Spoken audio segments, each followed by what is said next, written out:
We're looking at a live look thanks to our photojournalist Scott Mottern.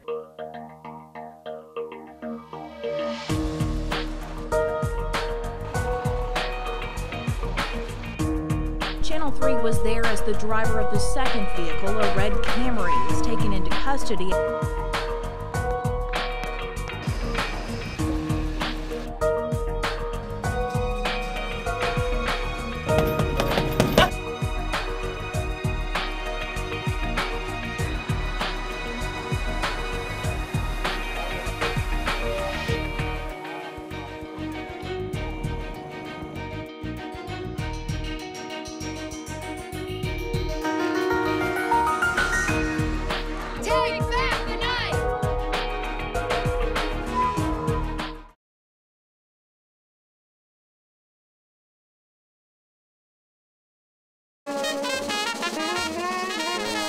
It was a great band. It was a great afternoon. Well, what brought the band together is we all met at Southern University, and we marched in the band and we were in a jazz program. I love it. I love the feel. I love the energy of the music. You have the endurance and the power and the sound from the marching band, and you have all the theory and the improv from the jazz band, and when you put that together, here's what you get. And I love the Louisiana theme. You know, I love that music. It got everybody, it got everybody started. It's a part of the culture in a way that I haven't seen it in very few places. If there was ever a place where music would help take me around the world, it would be New Orleans. Kind of indulged into the culture, got into it, and started learning all about the history of the jazz and the brass band. And once you combine that with all the food and the good times and the people, it's infectious, so it's hard to get away from. We are just experiencing Riverbend, and I'm digging the energy, and I really dig the lineup. And so far, the people are great, so I'm looking forward to the crowd at Riverbend, and hopefully we have a great show, everybody has a good time, and we get to come back.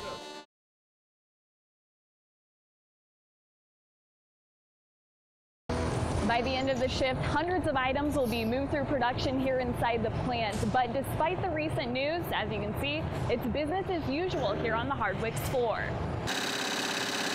For 133 years, Hardwicks clothes has been a staple in Cleveland.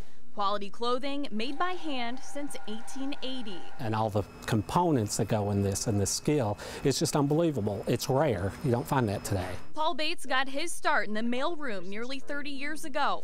After working his way up to general manager, this place is his life. I would hate to see this plant here close. We're family. We've stuck together. And they've stuck together through some of the toughest times in history. The Great Depression, both world wars, even 3 fires. Hardwicks has survived.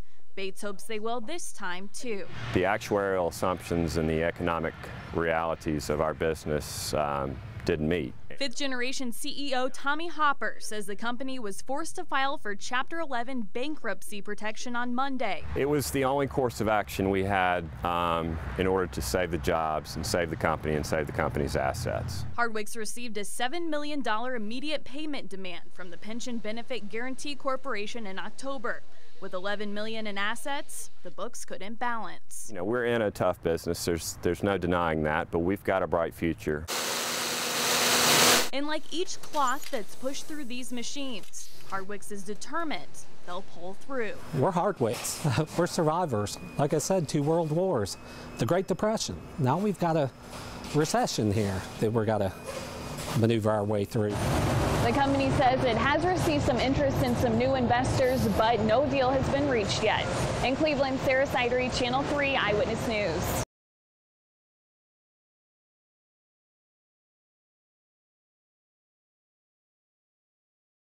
He got shot once in the back, right here, and then, if I'm not mistaken, it was in the right leg, in the shin, and under the bottom of his foot. Sonia Rawlings says the shooting on Wilson Street leaves her with flashbacks. Man, man, I'm like, this is the second time that I've been engaged in an encounter like this. A few years ago, a young man got shot right here, and that young man died in my arms. Rawlings says moments before this man was shot, he stopped by her house and asked to use the phone. Just minutes after he left, she heard the shots. And I heard pow, pow, pow, about 6 shots. My grandson was standing on the porch, and I snatched him back in the house. Concerned about her sister who lives down the street, she ran to see what happened. That's when she found the man in the middle of the road bleeding. So I just took my shirt off and applied pressure to the wound and tried to keep him as calm as I could, because he was really upset. He said, I ain't did nothing. I don't do nothing. I don't bother nobody. I don't bother nobody. He just kept repeating, I don't bother nobody. She says she looked him in the eyes and told him everything was going to be okay. My heart go out to the young man. I just pray and ask God to cover him by the blood of Jesus, that he be okay.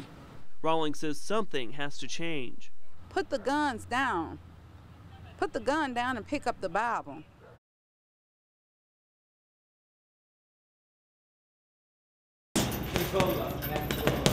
Life is like a fight.